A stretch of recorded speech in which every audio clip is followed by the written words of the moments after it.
Everyone, কেমন আছো তোমরা সবাই? চলে এসেছি দেওঘর ব্লগের পার্ট 2 নিয়ে। চলো তাহলে আজকের দিনটা শুরু করা যাক। এখন বাজে সকাল 5:47 আর এই যে এইরকম কুয়াশা। আমরা বেরিয়েছি, এখন যাব মন্দিরে প্রার্থনা করতে। তো তার জন্য এত সকাল সকাল উঠে রেডি হয়ে গেছি। চলো যাওয়া যাক। আমি, মা, মাসি, ওদিকে আরও সবাই রেডি হয়ে বেরিয়ে গেছি। আমরা এখন যাচ্ছি মন্দিরে প্রার্থনা করব বলে। তার আগে একটু গরম গরম চা খেয়ে নিলাম, আর চাটা যে কি ভালো হয়েছিল, আর এই ঠান্ডা ওয়েদারে খেতেও খুব সুন্দর লাগছিল। দেখতেই পাচ্ছ তোমরা সব, চারিদিকে এত কুয়াশা। তারপরে চলে গেলাম মন্দিরে।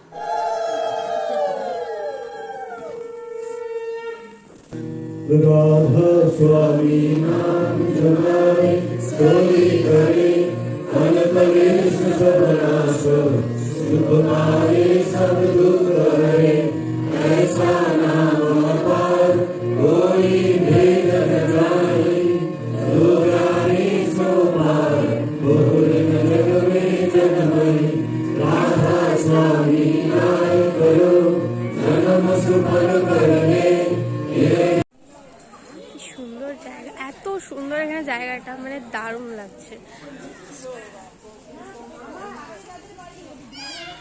ঠান্ডা, হেভি ঠান্ডা লাগছে। জয় গুরু। প্রার্থনা করে চারিদিকটা দর্শন করে চলে যাচ্ছি আমরা ওই ভেতর দিকটা। আর এখানে এই পাখিটা ছিল, এত সুন্দর ও কথা বলে, ও জয়গুরুও বলে। যাই হোক, এখন চলে যাচ্ছি ভিতর দিকে। আর এত সুন্দর পরিবেশ, মানে সকালবেলা এত স্নিগ্ধতা যে কি বলবো, দারুণ লাগছিল। তারপরে আমরা ওই 11টা নাগাদ বেরিয়ে গেছিলাম একটা গাড়ি বুক করে সাইট সিন ঘুরতে। আমাদের মোট বলেছিল 6টা সাইট সিন ঘোরাবে। ত্রিকুট পাহাড়, তপোবন পাহাড়, আর ছিল বৈদ্যনাথ ধাম, বাবা ধাম, নলক্ষা মন্দির, আর একটা কি ছিল বেশ, আমি ভুলে গেছি। এই যে আমরা অনেকটা পৌঁছে যাওয়ার পরে আমরা ফার্স্টেই গেছিলাম ত্রিকুট পাহাড়ে। এই যে দেখা যাচ্ছে দূর থেকে পাহাড়টা, আর এত সুন্দর লাগছে চারিদিকটা যে কি বলবো। আমি এর আগেও এসেছি 2018-র দিকে, তখন ত্রিকুট পাহাড়টা আরও সুন্দর ছিল। তখন রোপওয়ে করে যেতে দিত, উপরে ওঠার ব্যবস্থা ছিল, আর আরও ওখানে অনেক সুন্দর সুন্দর জায়গা ছিল ওপরে ওঠার পরে।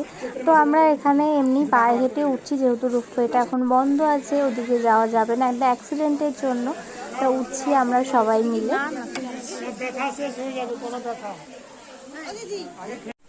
हनुमान जी विश्राम क्या था? जो रावण सीता माँ के लिए चोरी करे হ্যাঁ, জটাই পাখি ত্রিকুট পাহাড়ে থাকে এখানে রাবণের জটাই ত্রিকুট পাহাড় ইয়ে তপবন পাহাড় তো বলে। ওটা হনুমান যখন রাবণকে সাধনা ভঙ্গ করে চটি করে যা ভিতরে যাবে তো না যাবো না। মন্টু বান্দর বসবে কোলে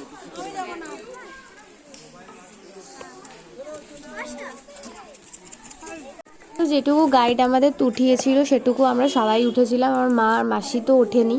ওপরে গিয়ে একটা মানে আশ্রম টাইপের ছিল, এখানে একজন সাধনা করেছিল, আমার নামটা ঠিক মনে নেই। ওখানে এত হনুমান ছিল যে কি বলবো, গার্ড না থাকলেই হনুমানগুলো চলে আসছে। যাই হোক, তারপর আমরা তপোবন পাহাড়ের দিকে এলাম।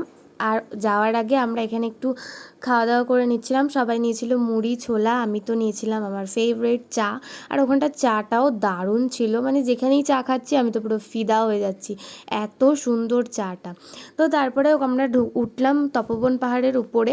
এখানে সব জায়গায় প্রায় মন্দির রয়েছে, এখানে একটা মন্দির রয়েছে। তারপর উঠছি, সিঁড়ি দিয়ে উঠতে উঠতে অনেক মন্দির ছিল। এখানে তো তাও সিঁড়ি করা ছিল, ভালো লাগছিল, বাট ওপর থেকেও খুব সুন্দর ছিল ভিউটা। নেক্সট ওপরে উঠে একটা মন্দির আছে, এটার ভেতরে ওই যে দেখতে পাচ্ছ ওই সেখানে সিঁড়িটা আছে, এখান দিয়ে নিচে গিয়ে ওই দিক দিয়ে একটা জায়গা আছে যেখান দিয়ে বেরোনো যায়।